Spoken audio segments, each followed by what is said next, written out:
중국 남부 지역에서 자살 폭탄 테러가 발생했습니다. 이번 사건으로 최소 7명이 숨졌는데요. 폭파범의 범행 동기는 주민들의 보상금을 빼돌린 현지 관료에 복수하기 위함이었다고 마을 주민은 전했습니다. 지난 3월 22일 중국 남부 광둥성 밍징촌에서 발생한 자살 폭탄 테러 사건. 한 마을 주민이 현지 관료의 부패에 항의하기 위해 벌인 것으로 알려졌는데요. 현지 경찰에 따르면 지난 월요일 59세 후 씨가 마을 회관에 폭발물을 가져가 현장에서 후 씨를 포함한 5명이 사망했고 5명이 부상을 입었습니다. 하지만 현지 주민은 최소 7명이 사망했다고 밝혔고 경찰은 테러 사건의 원인을 밝히지 않았습니다. 현지 주민들에 따르면 퇴역군인 후 씨는 현지 관료들의 부정부패에 항의했습니다. 지난해 현지 당국이 수익 사업을 이유로 약 10에이커의 주민 토지를 인수하면서 후 씨의 집도 강제 철거됐습니다. 하지만 이 과정에서 마을 촌장이 마을 주민들에게 돌아가야 할 보상을 모두 가로챘습니다.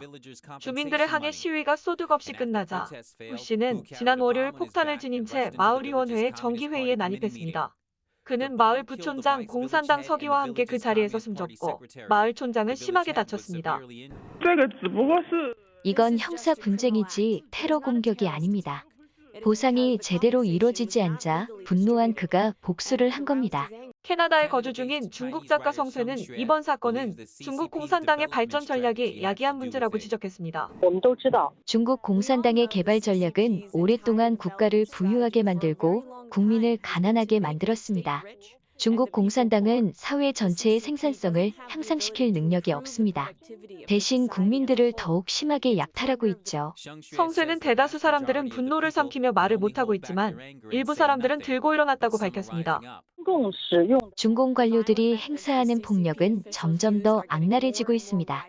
이런 폭력이 한계치를 넘으면 확실히 저항을 직면할 겁니다.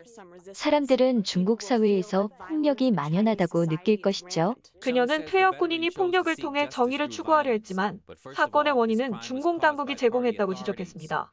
또한 중국 공산당이 반성하지 않으면 이런 비극은 더욱 늘어날 것이라고 덧붙였습니다. 지금까지 NTD 뉴스였습니다.